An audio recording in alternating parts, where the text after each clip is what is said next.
My name is Andrew, and I live in the Pacific Northwest. And I had always thought that investing in real estate would be a good idea, and had always kind of thought about investing somewhere near my home. And luckily had enough wisdom at a time when I learned about Jason Hartman and his podcast that I was able to apply that wisdom and change my mindset from local investing to national investing, and also to just find markets that made a lot more sense than where I live. I'm not an expert in the field in any way, shape, or form. I'm not an expert in investing at all, but his group of counselors has great expertise and good advice, and has helped me along the way as a beginner with not a whole lot of money to work with from the start. And so far, I've got those 6 properties in about 3.5 years, and I'm pretty happy about it. And it's all because his team of experts and just his knowledge and his time that he spent doing it. He can really guide you through it, and his podcast is excellent. And I highly recommend it for anybody, whether you're a beginner or an expert. There's a ton to learn there, and it'll help you get to the next level. Welcome to this week's edition of Flashback Friday, your opportunity to get some good review by listening to episodes from the past that Jason has handpicked to help you today in the present and propel you into the future. Enjoy. Welcome to Creating Wealth with Jason Hartman. During this program, Jason is going to tell you some really exciting things that you probably haven't thought of before, and a new slant on investing. Fresh new approaches to America's best investment that will enable you to create more wealth and happiness than you ever thought possible. Jason is a genuine, self-made multimillionaire who not only talks the talk, but walks the walk. He's been a successful investor for 20 years and currently owns properties in 11 states and 17 cities. This program will help you follow in Jason's footsteps on the road to financial freedom. You really can do it. And now, here's your host, Jason Hartman, with the complete solution for real estate investors.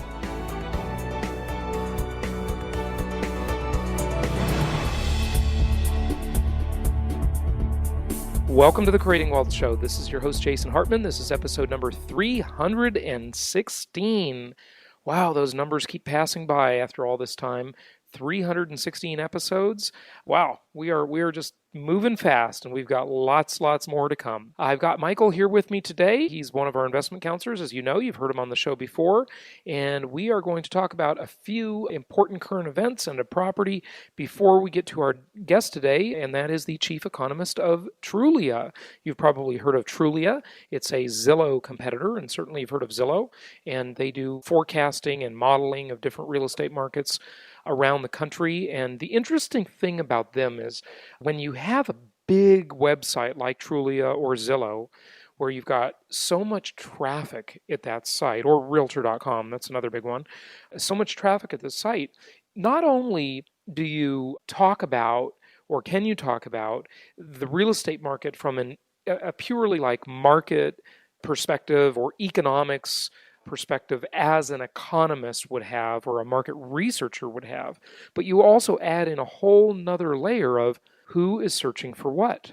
How often, for example, are they searching for properties in Houston or Austin or Atlanta or hopefully not in LA or some of the crazy markets like that. But it just adds a whole nother dimension to the way you can really talk about the real estate market. So I think you'll find that interview to be interesting, and that will be up here in a little bit. But first, let's talk to Michael, and let's talk about some other stuff. How you doing, Michael? Doing great today, Jason. How are you doing? Good. How is life in Newport Beach, California? Well, it's pretty much always amazing, and felt like summer a week ago, and then we got actually quite a bit of rain yesterday and today. So we got a false sign of summer coming and got thrown back into spring. Wow, I'm really surprised you had rain the last couple of days. That's surprising. But everybody talks about the weather. When I asked you that question, I thought you were going to talk about the ridiculously high taxes, oppressive government, the crowds, the fact that there are so few new places to go because, in terms of restaurants and entertainment, because it's so hard to open a business in the Socialist Republic of California. But none of that. You're just talking about the weather, huh? Well, okay. All we need are the beaches in the state parks. Just ask Jerry Brown. That stuff's overrated. But you and Jerry Brown can have it. I'm so glad I moved out of California. I got to tell you what's funny too. Sarah and Ari were sitting at dinner with one of our local market specialists from Atlanta, Ken, who we've been working with for years. They do a great job for our clients. And they were sitting at dinner right after I had moved to Arizona, and they were all talking about me behind my back, but I later heard about this conversation. And they had done an Atlanta investor buying seminar in Irvine, there in Southern California, and they were all sitting around the dinner table. And so Ken asked the question. He says, "So, is Jason really serious? I mean, about staying out of California? You know, he moved. Is this for real?" And they started taking bets on how soon I was going to come back. And they all agreed it would be like, I'll give him 6 months, he'll be back in California. Well, folks, it's been 2 years, and I'm still here, and I don't have any interest in coming back to California.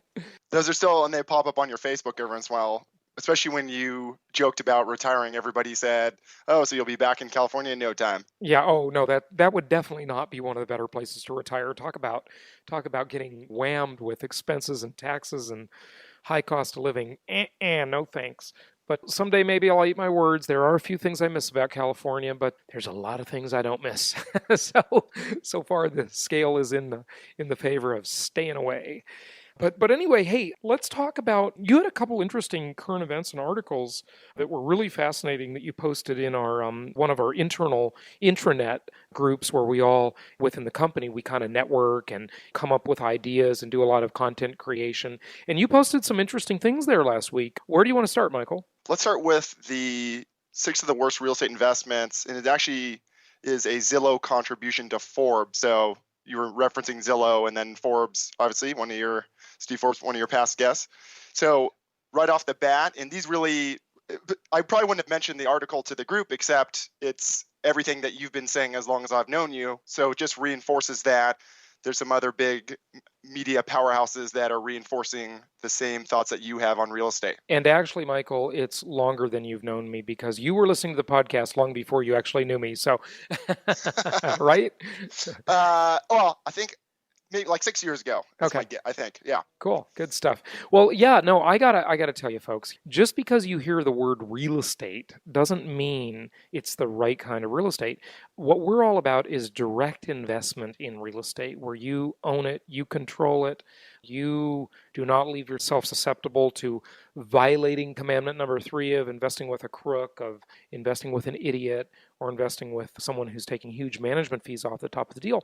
And all of these things, well, not all of them, really. I guess the first 2 could be direct ownership, and the rest of them really aren't in the same way. So let's talk about them, but go over the 6. I mean, these are great. This is really a great article. There's some great lessons here, folks. And you know what I like in it too, though, Michael, before you go over the 6 items, is these promoters that it's like a total misnomer. It's a non sequitur. It's an oxymoron. It's just pure stupidity where they talk about, you hear all these commercials, and I've talked about it before. Oh, own physical gold inside your IRA. Folks, you can't own physical gold inside your IRA in the true sense of the word, okay? You're owning paper gold. It's not physical gold because you don't take possession of it. Physical, to me, means you take possession, which is the only way ever to invest in those metals. All right. This sounds like the same kind of misnomer about real estate, but go ahead. Okay, so number 1, anything that doesn't generate rental income. And you just want me to rip through these real fast? Yeah. I mean, anything that doesn't generate rental income. So, like I say, and I put that in bold in the Creating Wealth home study course and in the Creating Wealth live seminars, the full day boot camp. Understand that anything that does not generate income or rent is not an investment. It does not qualify as an investment. It is only a speculation. It's gambling. And thus is the reason we don't recommend vacant land. Vacant land is not investing. Vacant land is speculating. You are buying purely for capital appreciation potential, no income. Yep. Next one. Number 2, anything with negative cash flows. Okay, now that one I really want to just address for a moment. And here's why. Look, I agree with that conceptually. However, there are times where the financing opportunities are so good that you could put nothing down or 5% down on a property. And if you put a reasonable down payment, which in my eyes is about 20%, is a reasonable down payment. If you put a reasonable down payment, then you would have positive cash flow. But if you put down less than a reasonable down payment, what you're really doing in essence is you're financing your down payment. So I would rather pay my down payment as I go, if I could. You can't do it anymore because nowadays you pretty much have to put down 20-25% on pretty much everything. There are occasionally a few exceptions, but they're the exception rather than the norm. And so in that case, I have a strategy I call deferred down payment. And you could potentially have a small amount of negative cash flow, and the investment could still be a really excellent investment because you did not put a reasonable down payment. Now, it's kind of hard for people to get their head around this. And I tell you, I have presented this to thousands of people, and I have had vociferous debates, Michael, over this exact subject because people just can't get their head around it. They can't get their head around the idea that when you buy a stupid mutual fund or a stock or a bond, almost any time you do that kind of investment, you put 100% down. Yeah, and maybe it produces no cash flow. It might be a non-dividend paying stock, for example, or a mutual fund that doesn't distribute any dividends, right? And so you have negative cash flow with 100% down, or not negative, but you have no cash flow with 100% down in that example. So here, you only put 1/5 of the amount of money down if you're putting 20% down. And on any property you buy from us, you're going to have positive cash flow, provided you get your property rented and do the job correctly, which, of course, we help you with.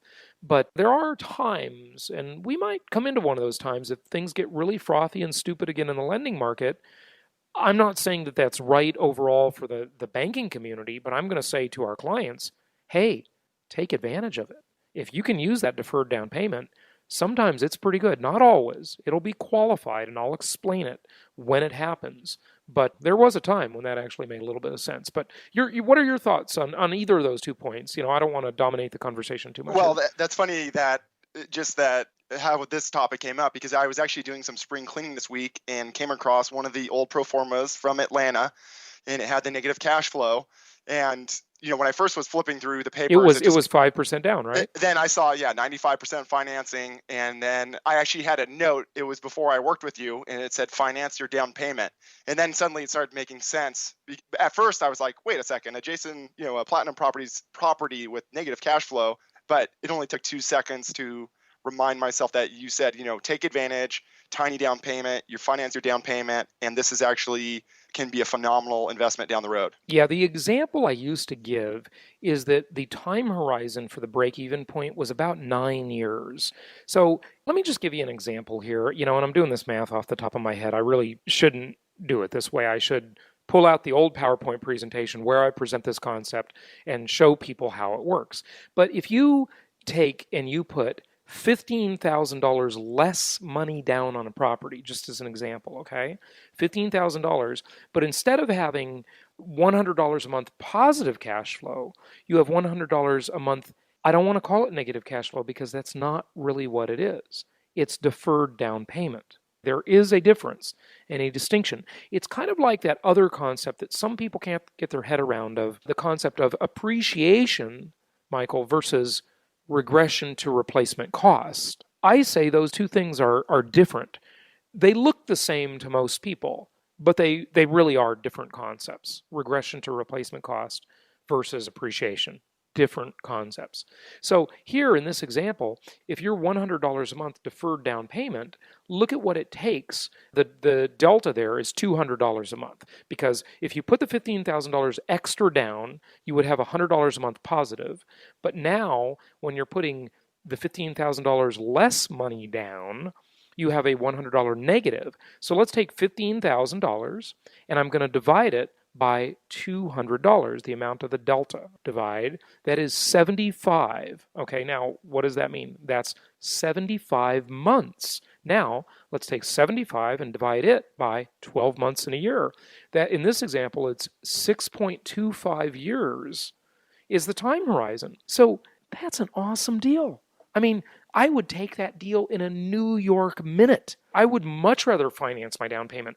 But now you go to most Joe's six-pack Americans, and they don't have the discipline to keep the money in the bank. They'll go out and spend it. They'll be idiots. and they won't be able to have the financial maturity to manage the concept of the deferred down payment, right? But anyone who's really thinking it through and who's going to be responsible, it's a great deal. Anyway. Plus, in that 6 years with inflation, most yeah. likely we're going to go up Rent a couple increases, hundred in rent. yeah, all that stuff, obviously. but look, we don't. After all this is said and done, we don't have this opportunity nowadays. So just disregard the last few minutes, okay? Let's move on to the next one. And the next one I love because I saw one of my buddies get into. Well, I saw a lot of my buddies get into these deals, and they suck. These deals are so bad, and I was saying they were so bad at the time. And we would have these promoters want to come into our meetings and promote these, and it's like, I feel so self-righteous. Go ahead, tell them what it is. So number 3, tenants in common, also known as TIC investments. Lame. So tenant in common deals, what these are, folks, is these are where the common tenant in common deal would be that they would go get a bunch of investors, they'd go around to these investment clubs, they'd promote these TICs or tenant in common deals. And they would say, if you put in $100,000 into the deal, and we'll get 20 other investors to put $100,000 in, we got $2 million, and we'll all go out and we'll buy a lousy office building that has a crappy cap rate. That's the typical deal, right? And of course, the office market went to hell in a handbasket. I'm not fond of office property. I like housing. Obviously, everybody knows that by now. It's the only thing people ultimately need for sure is housing. They don't necessarily need an office. They don't necessarily need a shopping center. And we don't necessarily need a manufacturing facility, which is the subject of our next article. So we'll get to that in a moment. But they do need a house at the end of the day. They need a house. And these tenant in common deals would be you'd have a manager, and there was a big debate as to whether or not these were real estate deals or they were securities. So there was a lot of litigation that came out of this. A lot of investors really got burned, lost a ton of money. And then there was a bunch of other litigation, not necessarily for getting burned, but the SEC wanted it to be classified as a security, like a stock investment, versus the promoters wanted to promote it as a real estate deal. And the way they were trying to call it a real estate deal is by saying, look, you actually have a fractional deed in the deal, in this office building. So you're not really pooling your money and putting into a fund, and the fund is buying the building. That would be more of a security. And by the way, I'm not a lawyer, I'm not a tax advisor, I'm not an expert on this. I'm just telling you, there's my disclaimers, okay? I'm just giving you my real estate investor guy's perspective. And so you own a fractional deed. And so, Michael, if you were in this deal and I was in this deal and there were 18 other people in this deal and we all put $100,000 in, we'd all have these fractional deeds that were basically unmarketable. Nobody wants to buy these fractional deeds. I mean, granted, I'm sure a few of them resold. And the promoters would tell you, oh, yeah, if you want to sell out your interest, we have an exchange that we've set up with fractional deeds and all this kind of stuff, and we'll help you sell it and exit the deal. And it turned out those things just fell on their face. They just didn't work. And they required a Series 7 license, didn't they? Well, only if they were considered a security. But if they were considered a real estate deal, you could just have a real estate license. Okay.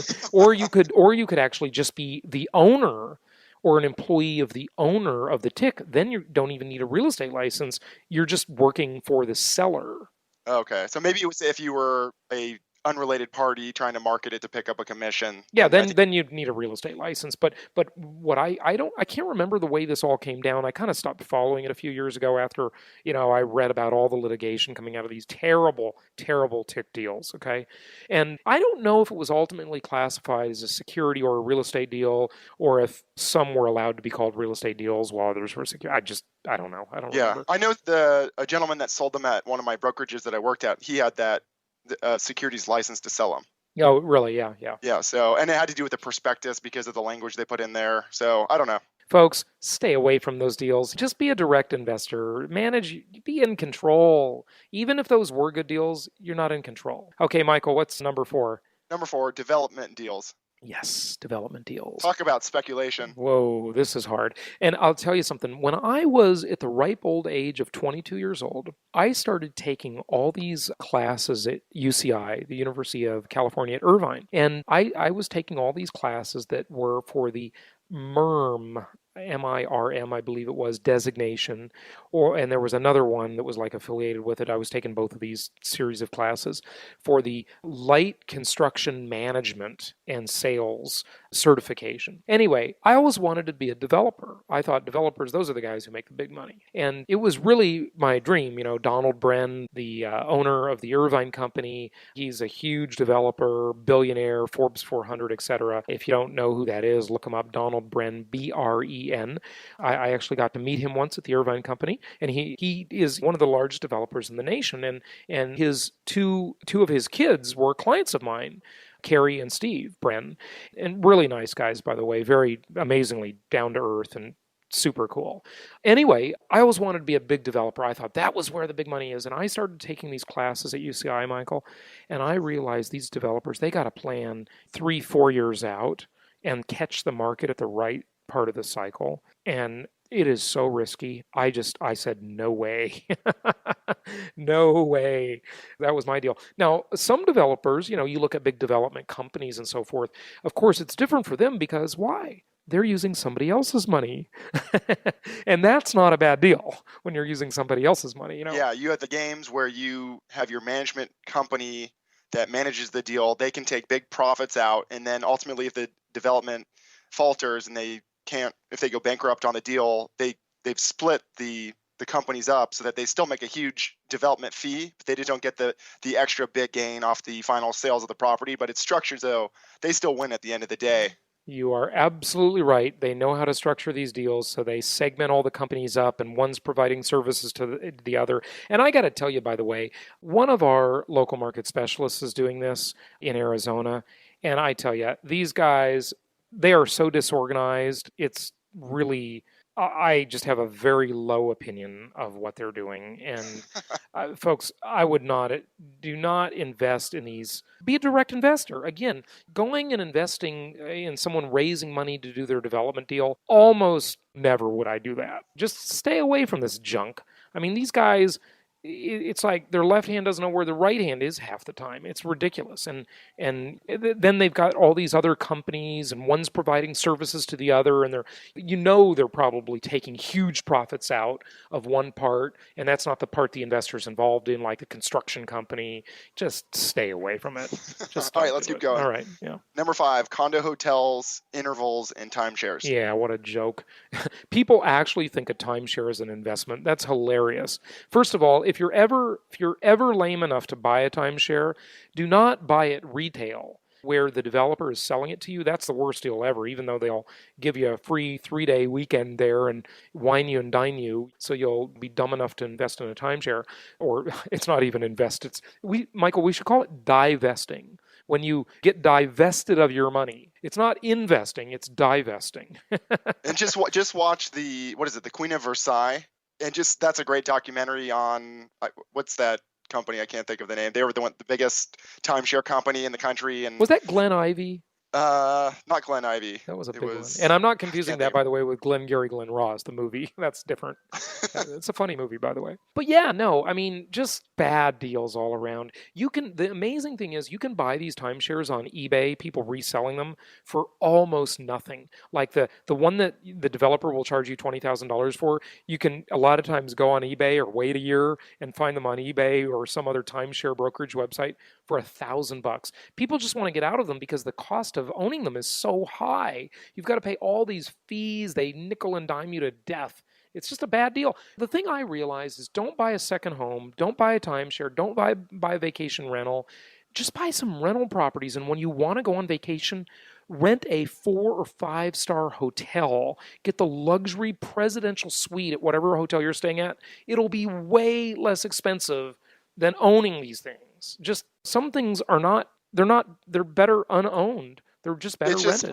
It's just no common sense. They're completely getting you on your ego and making you emotionally attached to what that giant real estate project appears to be, but you only own a tiny fraction, and it's just the numbers are terrible at the end of the day. You have high monthly fees, and just go vacation there and go to a hotel. Yeah, just get an awesome hotel. It'll cost you way less money, and you'll love it much more. So number 6. foreign real estate. Oh, yeah. Yeah. Be careful. The scammers are out in force on foreign real estate, I tell you. I've talked to a lot of these guys, and I've been around a lot of them. And in fact, last week, I just had on my Jet Setter show, Kathleen Petticord on for the second time. I had her on before, and she is like one of the gurus for decades of international real estate, international living as an Agora company, and live and invest overseas and all this stuff. And look at folks, if you're going to do that kind of stuff, you got to be really careful and make sure you are working with trusted people, because a lot of times these people don't even get title to the stuff they think they're buying. If you're buying in a first world country, you're probably okay. But a lot of these promoters are selling this junk in foreign countries, and it's just mind-boggling. The kind of profit margins they're making at your expense it's pretty scary. Yeah, I actually talked to one of the attendees from the Belize conference that we went to. Thank you. I just forgot to even mention that. I was going to mention Belize and I forgot. Oh wait, you were there with me.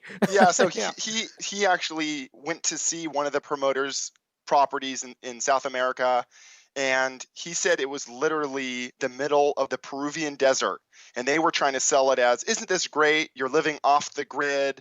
You're out. And he just thought, yeah, you're off the grid because nobody in their right mind would run utilities to the middle of this desert. And they wanted like $250,000 for, I don't know, it was 10 acres. And this investor, he could tell that they probably paid $250,000 for, they probably got about 100,000 acres in the desert. And now, they're trying to do probably a 10,000% markup on, well, he felt like you'd have to just be such a sucker to buy it after seeing it. This is a sucker's game. And look, there is one thing I like about foreign real estate. And at some point, I'll probably buy some foreign real estate myself. And I'm not saying it's all bad. I'm just saying there's a lot of scammers and sharks out there in that world. Same thing with the world of asset protection. Just watch your back, because there's just sharks and scammers everywhere making a lot of false claims, in my opinion. But there is one really good thing about foreign real estate. If you're a U.S. citizen, you don't, and again, don't quote me on this, okay? It's just what I've read and heard. You better be careful and get some good, solid advice from a real advisor. But from what I hear, you don't have to report it to the government, the IRS. And a lot of people that want to sort of internationalize their life and have some assets offshore who are Americans, it is kind of good in that way. It allows a little bit more flexibility. Now, the American government vis-a-vis the IRS may just change that law next year, next month, who knows? But the way it is now, my understanding is you can own foreign real estate and not report it. You can't have a foreign bank account and not report it. You got to report that. But the real estate, for some reason, it's treated differently, probably as the result of some expensive lobbyist who went in there and bribed a politician to get the law written the way they wanted. That's the way everything works in this country, unfortunately. If I was president, the first thing I would do is eliminate lobbyists. I tell you, lobbying, I don't know, it serves its purpose, but I got to tell you, there's so much corruption in that world. It's mind-boggling. But yeah, be careful of the foreign real estate. Enough said. What do you say? Yep. Let's keep going. Okay, next topic. Okay, let's jump real fast to that Cato Institute article. And they talked about the myth of manufacturing, of a manufacturing renaissance. But, we had an interesting discussion about this before we jumped on today. So this article is trying to say that although jobs in manufacturing in the United States continue to decline, when you look at a whole bunch of other metrics, such as respect to output, value added, revenues, return on investment, exports, imports, profits, there's all these different metrics you can use. And actually, our manufacturing under those metrics has been increasing the entire time, even while we see the manufacturing jobs decreasing. And they felt like the media misportrays what's going on, and they act like we've completely lost our manufacturing base and it's this big crisis in the country that we'll never return to it, when this whole time, from their perspective and the metrics they chose to reference, we've been increasing for decades. See, and I talked to you before about this off the air because we just chatted about this article for a few minutes. I really am not sure I agree with this article. And the reason is, and I didn't dig and think it through enough, but a lot of these, you've all probably heard there's this old famous book, it's called, and I haven't read it, by the way, but I do own it. I bought it thinking I would read it. I've got a lot of books I own but have never read. Your old bookshelf at the office on Anton was so impressive. There was a lot of books on that shelf. I've got like triple that at home here. And you know what my new thing is? A lot of my show guests, they send me their book, and it's like, I don't want your book. If you can't give me a digital book like a Kindle book, I just don't want it, because books are too heavy. They're too hard to move. I want everything digital now. Maybe there can be a Jason Hartman Foundation library in some city one day, and it'll be all about investor education. Hey, that's a pretty good idea. That's not a bad idea. I could just donate. I should donate my books to my own foundation, take a tax write-off, open a library. Bush just got his library open. I doubt he reads much. In seeing all those presidents together, I saw Jimmy Carter there. He looks chubby. He doesn't look. I missed it. Yeah, he doesn't look in that picture. He looked like a different guy. I was kind of surprised. Oh, wait, we're talking about manufacturing, right? Okay, so how to lie with statistics. Michael, here's the thing, and I gave you this example too, but you got to look at this on a per capita basis, adjusted for population and adjusted for inflation. Because if the manufacturing is quantified in dollar amount, of course, that's what dollars are they? Are they dollars in 1980 dollars or 2013 dollars? And so you've got an inflation factor there that you've really got to consider. And then you've got a population factor. So if we're talking real dollars, inflation adjusted dollars, in 1980, for example, say the manufacturing output of the country was, I'll just pick a number, $3 trillion. And then, just as an example, say we had 200 million people in the country, and now we have about 310 million people in the country. So the population has increased. So if the population went up by a third, then the inflation-adjusted output of manufacturing needs to go up by a third to be at the same level. And I think, although I'm not sure because I haven't agonized over it, that this article is misleading in that way. I think manufacturing, my impression at least, and tell the listeners your impression, but my impression is that manufacturing, inflation adjusted for inflation and adjusted for population or per capita, has declined pretty steeply in the U.S. Your thoughts? Well, I'll admit I'm really not an expert on things like GDP, and I even was trying to Google after our discussion. I tried to find a chart of manufacturing, revenues over time, and I couldn't really find it based on a per capita, chart. So I could get some sort of graphic to measure that. So I don't know. It's a number that gets tossed around, and I'm not an economist, so I don't pay a ton of attention to some of these metrics. As maybe I should, maybe I shouldn't. I don't know. Well, the thing you got to remember with everything, it's got to be adjusted for population. It's got to be adjusted for inflation, or just it's out the window. So let's jump to the next article and let's talk about Taxidus. And this one, Michael, this was a great post, and some of the videos that came with it were pretty awesome that you made in our intranet site. But these companies are just playing this amazing game. And one of the guiltiest, believe it or not, is a favorite. It's the most valuable company on earth. It's Apple Computer. And it strikes me funny, Michael, because Al Gore is on the board of Apple, and they're sort of, Apple's got kind of a liberal kind of spin to it. I don't know. That's just my impression of Apple, although I love their products. And I would assume that at the Apple headquarters in Cupertino, a lot of people are driving the Prius, and they've got a bumper sticker that says Obama on the car, and all this stuff, right? And yet Apple is like an expert, at, I don't want to say tax evasion, but tax avoidance. Yeah, the legal version of it. I think it was in this documentary, the guy makes a funny comment, and he says, the difference between tax evasion and tax avoidance is the width of a jail cell. Yeah, exactly. The width. It's the thickness of the wall. Yeah, of the jail. Yeah, exactly. Well, I don't think, is Apple still the most valuable company after their 43% decline in value, whatever. I would venture to guess that they are, because I thought they were about 3 times more valuable than any of the big oil companies. Yeah. Okay.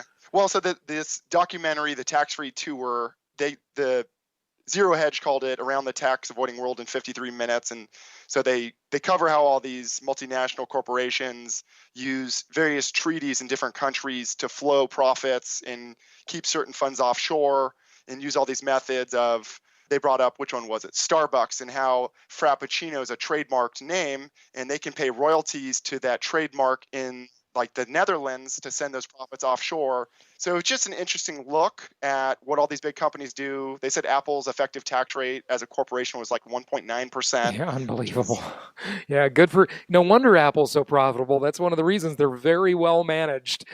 Yeah. Yeah. So, I think this is just interesting it's just interesting from a perspective of what are these big corporations doing. It might make some people a little angry, but my takeaway at the end of the day was these multinational companies spend tens of millions of dollars, maybe it's hundreds of millions, I don't know, in accounting fees and services to the big four tax firms so that they can avoid paying tax. And we can really take advantage of the most tax advantaged assets just by being investors and buying real estate. Yeah, I know. With our income property investments, folks, we've got the most tax favored asset in America. And we talked about the foreign property investors and all of these people, like the people in Belize, they spend all this time like agonizing over how do I get out of America? How do I avoid taxes? And I love America and I love Apple products too, okay? And it's really not complicated. Just buy yourself a bunch of income properties and figure out how to become a real estate professional. Those two goals are the most important two goals you should have in your financial life. You become real estate professional and own a bunch of income properties because you can get into a position where you virtually pay no tax. It is amazing. And I tell you, I'm in that position, and it's pretty awesome. I pay relatively little tax, okay, believe me. And it costs some money to do that. It creates some complexity to do that. But I do it right here onshore in America without doing any monkeying around or breaking any laws or living in fear or not filing tax returns. The IRS, the government, the banking system incentivizes us to buy income property. They want you to provide rental housing to people. Do what they say. Do what they want. They will give you money in the form of not paying taxes to do it. It's a wonderful thing. It's really incredible. And let's talk about one of those properties that absolutely they should be buying. Go for it. Yeah. Where is this one? This one's in Houston, right? This is Houston, Oh, and I I love feel Houston. like Houston, it's maybe not quite as sexy to people as Austin and Dallas. Yeah, And but it's a great rental market, let me tell you. I love my Houston properties, and so does Sarah. You hear her talk about it all the time. The cash flow is so good there. I mean, it's just awesome. this one, I just can't believe, this is brand new construction. It's a 4-bedroom, 1,440 square feet. The purchase price is $129,000, and what's our total? And look at this. So your projected rent here, we're looking at the pro forma. It's on the website at jasonhartman.com. Is $1,350 per month. We've got the vacancy rate in there. We've got the management fees in there. We've got the appreciation in there. We've got the maintenance in there at 3% even maintenance. That's a little high for a brand new house. This is brand spanking new. And listen to this. Cash on cash returns projected at 12% annually. This is new. I mean, we get that on older homes all the time, but this is a newer one. Oh, this is brand new, actually. And then overall return on investment, Michael, what's the projection? 45%. You know what? I think people, when they hear those kind of numbers, are going to start disbelieving us and not giving these investments the credibility they deserve. So you know what, folks? Let's just assume it only goes half as well. You got 22.5% annual overall return on investment. Pretty darn good. The cash flow here is projected at over $3,600 annually. So, I mean, that's a brand new property. It's unbelievable. I mean, it's just really, really good. And of course, you do have higher property taxes there, no question about it.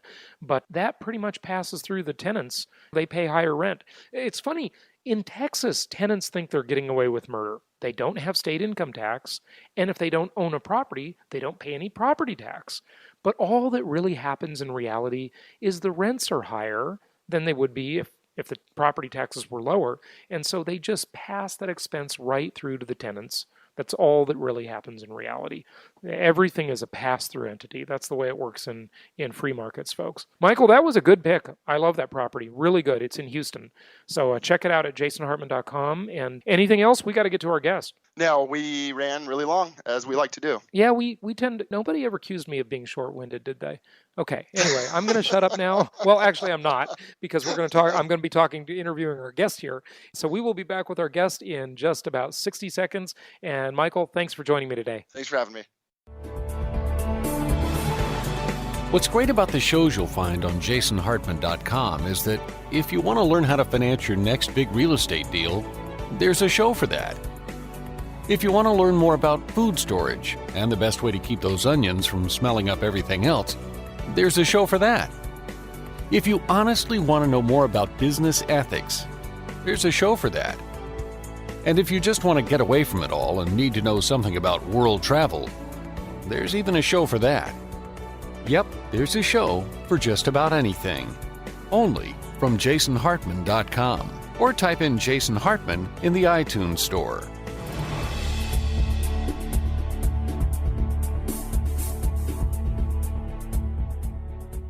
It's my pleasure to welcome Jed Kolko to the show. He is the chief economist with Trulia, and I believe he's coming to us from the San Francisco Bay Area today. Am I correct, Jed? That's right, here in San Francisco on yet another beautiful California afternoon. Well, fantastic. It's great to have you on the show. And of course, pretty much all of my listeners, I'm sure, know what Trulia is. But for the 3 or 4 of them who don't, maybe you just want to start with that. And then we'll talk about the real estate market since you are the chief economist. Great. Trulia is an online real estate marketplace. It's the place to go to look for listings, whether you're looking to buy or to rent. And we have fantastic local information about different places. We integrate that into our search, so you can choose to search either based on the properties of a house, like a certain number of bedrooms. You can let us make recommendations for the types of homes you might like, or you can search based on neighborhoods, say looking at all the homes within a 20-minute drive of your workplace. Fantastic. And as far as the economic side, I mean, some might ask, why does Trulia have a chief economist? Are you making predictions, or are you, you're obviously observing the market. What do you do on your side of it? First of all, the economics work we do helps us put good information on the site. We call this giving consumers the inside scoop. So on our site, you can see what's going on in different local housing markets. We also have information about home values, about crime rates, commute times, school quality, so information that can really help you when you're at the point of searching for a particular home. We also have blogs which talk about what's going on in the housing market and what that means if you're looking to buy, rent, or sell. So just recently, we published our regular buy versus rent report, where we look at the overall cost of buying versus renting. It's a big decision, of course. It's the biggest financial and personal decision that many people make. We take a look at all of the costs of buying and renting and publish both a report and an interactive map where you can look at different scenarios to figure out, depending on the tax bracket you're in and whether you itemize, how many years you plan to stay in a home, and where you are, what city you're in, whether it makes sense to buy or rent. Yeah, fantastic. Now, I assume that the results of the buy versus rent analysis is pretty good right now in favor of buying. I mean, we've got housing affordability at the best rate, the highest rate. It's been ever since NAR, the National Association of Realtors, started tracking it, I believe back in the 70s. Rates are low, prices are low, inventory's kind of getting a little scarce, but maybe speak to that for a moment. That's right. Buying right now is almost as affordable as it's been in many years relative to renting. Right now, when we look on average across the U.S., buying is roughly 44% cheaper than renting. And that's when you take into account all the cost of owning and all the cost of renting, including insurance, maintenance, taxes, as well, of course, as the mortgage payment and the rent payment. We also take into account what's likely to happen with home prices and rents and how that factors in when you sell at the end of your ownership. Put that all together, it's actually cheaper to buy than to rent in all of the 100 largest markets in the U.S., though it's a closer call in some places than others. When you do that buy versus rent analysis, Jed, what is it predicated on in terms of down payment? Our baseline scenario is a 20% down payment, a 30-year fixed rate mortgage at today's best rates, which is around 3.5%. But we also look at alternative scenarios like getting a 4.5% mortgage or even a 5.5% mortgage, because we know that unless you've got a great credit score, you might not be able to get a 3.5% mortgage today. But those mortgage rates are just unbelievable. I mean, no matter which way you slice it, That's right. I mean, they started to go up a bit over the past few months, but they're still so low right now that even if rates go up to 5.5%, it's still significantly cheaper to buy than to rent in much of the country, just because even 5.5% is low by historical standards. It sure is. It sure is. So it's pretty much a no-brainer, if you will, that people should be buying. Of course, the big challenges people are having is we've had this very large financial crisis, and many people have bad credit scores because they've done short sales, loan modifications, foreclosures, or strategic defaults, and that has made it difficult. So some people cannot buy for a while based on that issue. And then also saving a 20% down payment, especially in a more expensive market, that's a pretty big chunk of money given the current economy especially. The down payment and getting a mortgage are the two biggest hurdles right now. Getting a mortgage is a hurdle not only because of people's credit histories, but even people with reasonably good credit histories find it hard to get a mortgage today because credit still is tight. That may change over the next year, but banks are still more reluctant to lend than they have been. The third factor, though, in addition to saving for a down payment and qualifying for a mortgage, is that inventory is tight. In a lot of parts of the country, especially in the West, there's not a lot to choose from. So even people who can afford to buy, can qualify for a mortgage, they are fighting with lots of other buyers and are getting outbid by investors. Or just aren't moving fast enough. It's amazing, Jed, how quickly it sort of turned around. I mean, just a year and a half ago, people were very unsure, and now we're seeing prices increase. I mean, here in Phoenix, we're up 35% off the bottom, and inventory is so scarce in so many markets. I mean, prices going up almost everywhere, it seems like. I mean, we don't do any business in Michigan or anything like that, so I don't know what's going on there too much. But your thoughts on which direction we're headed in? It does feel that the turnaround happened very quickly, but in fact, prices were falling for a very long time. They were falling only slowly over the past couple of years, and so the price turnaround wasn't sudden. It actually was a long time in coming. What is sudden is the inventory decline.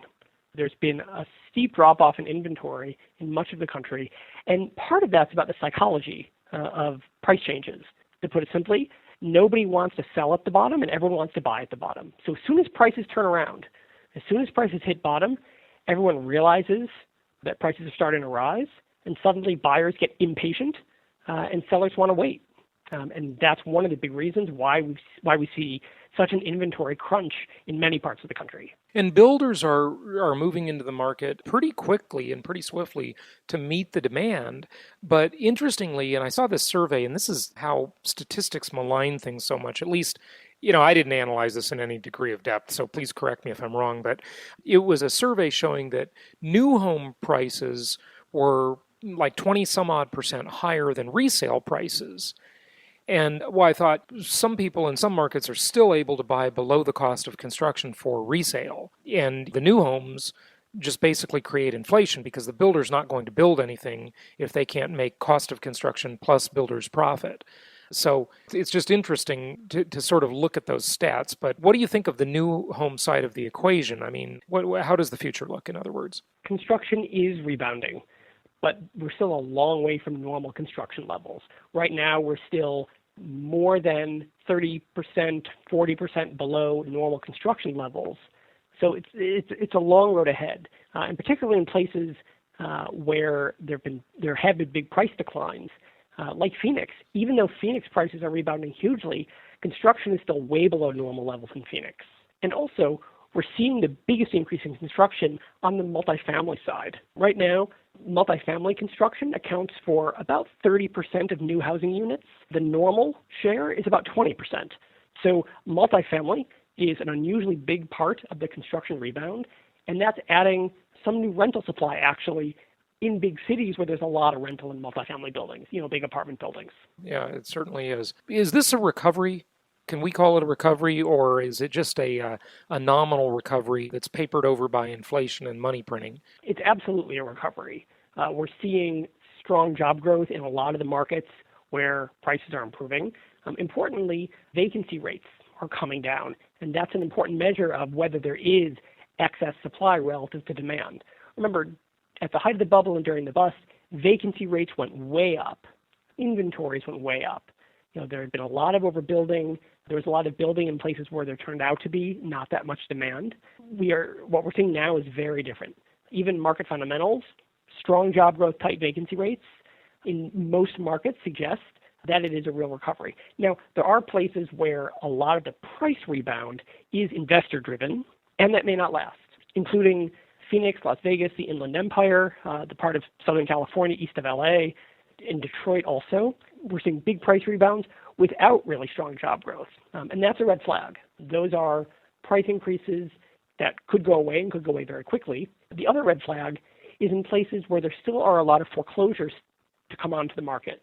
States where it takes longer for foreclosures to go through the judicial process and come onto the market are going to see more of them come up for sale. We're going to see that in Florida above all. That's where the biggest foreclosure inventory is right now as a share of the total housing stock. Also in Illinois, New York, and New Jersey, there's still a foreclosure wave to come. I want to get to that point a little more about the inventory hangover, but why did you, on that, I believe it was the first red flag that you mentioned, you're saying a lot of this inventory shortage is being driven by investors snapping up the good deals. But why would you say that might stop? I mean, would the investors lose interest for some reason? Investors want to buy when prices are low. Once prices have risen enough, it's no longer as good a deal. Now, people who are moving to an area and buying homes for that reason will still move, and they'll move for jobs and they'll buy anyway. But for someone who's looking to buy because prices are low, that's demand that starts to go away once prices rise. We're already seeing markets that have had bigger price increases are seeing a smaller share of interest from foreign home searchers. And a lot of foreign searches that we see do tend to be investors. That investor demand starts to go away when prices rise. Yeah, right. I'd agree with that.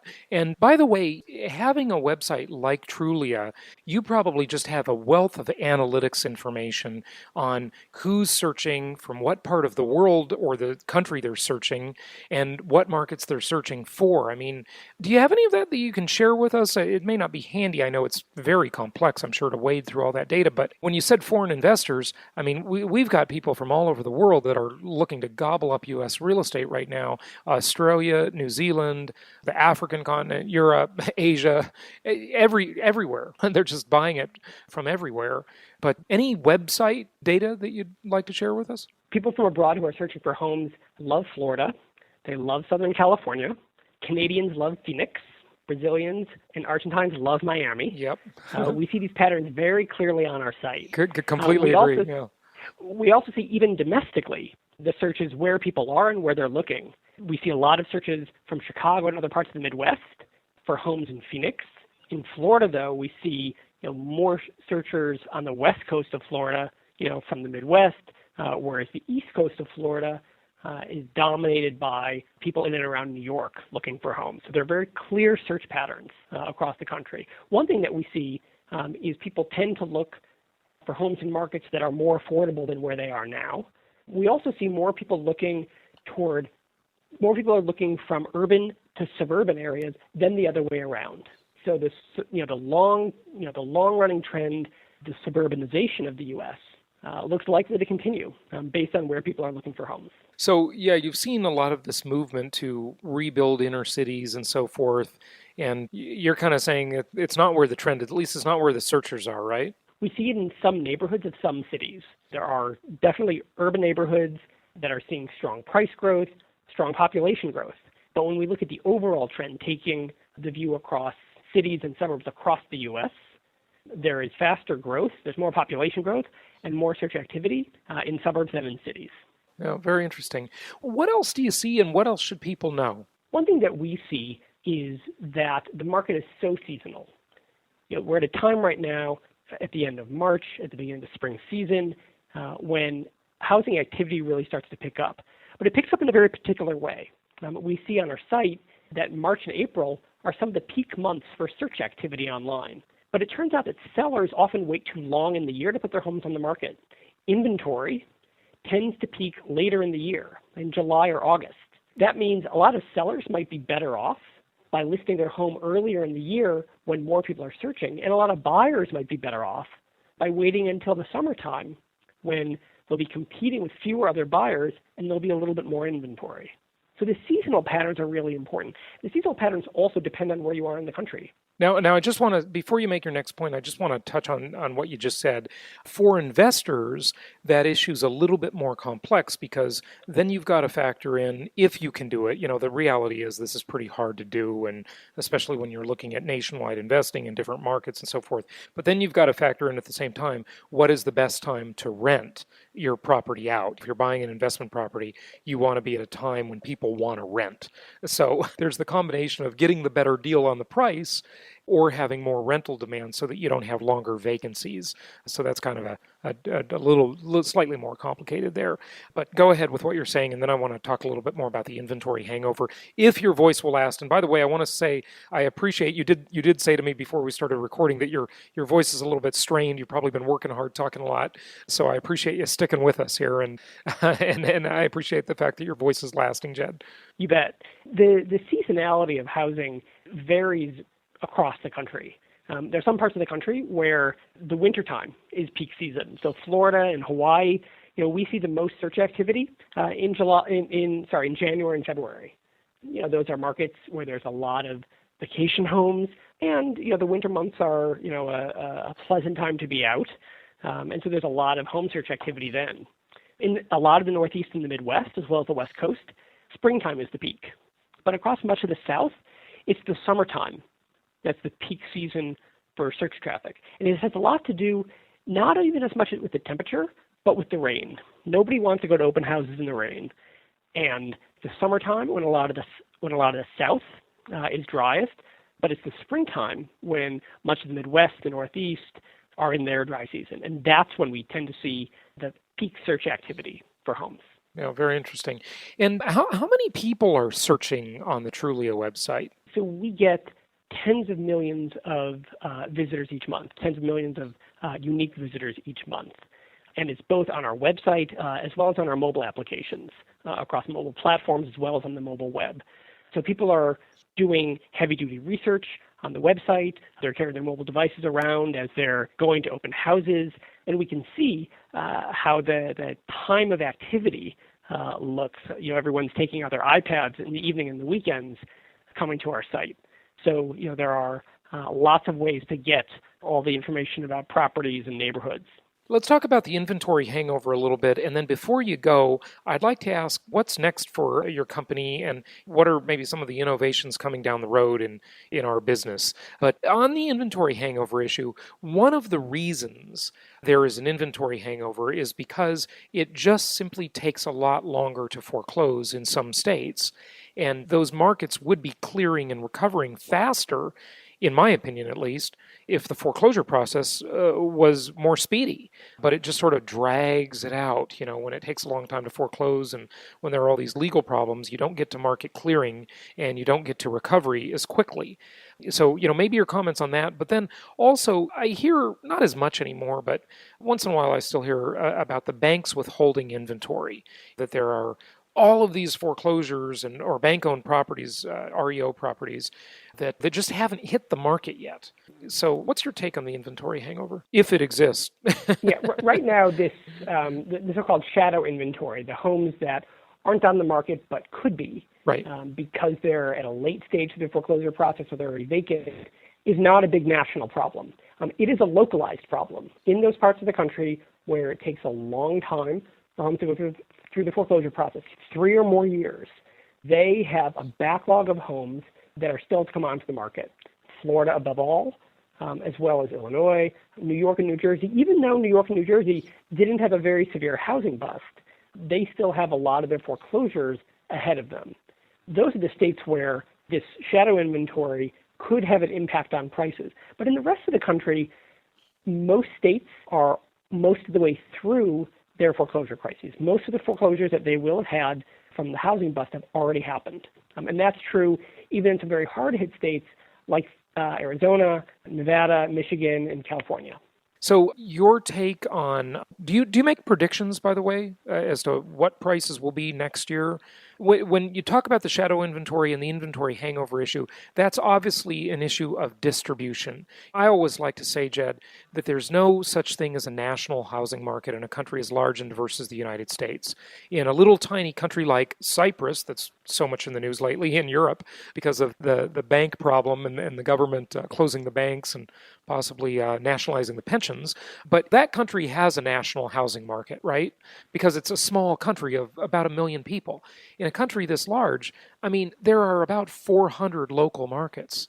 So it's a question of where. That's always the big question. I'm sure you'd agree with that. But do you make any predictions?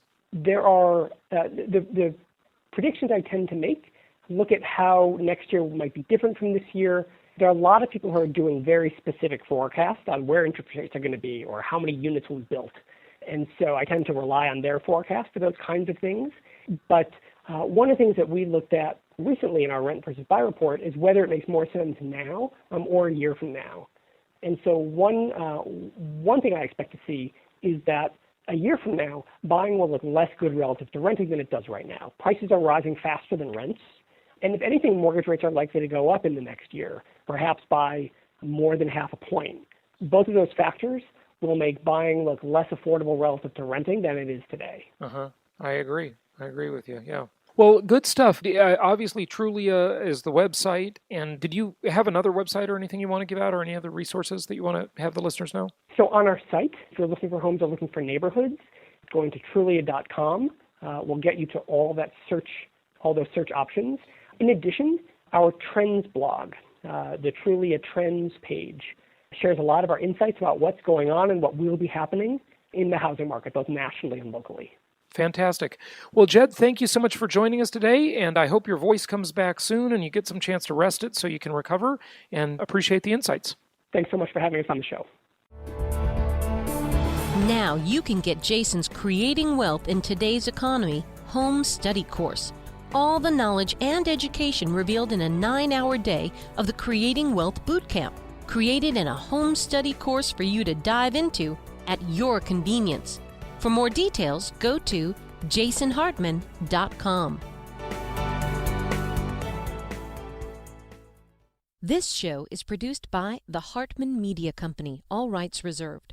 For distribution or publication rights and media interviews, please visit www.hartmanmedia.com or email media@hartmanmedia.com.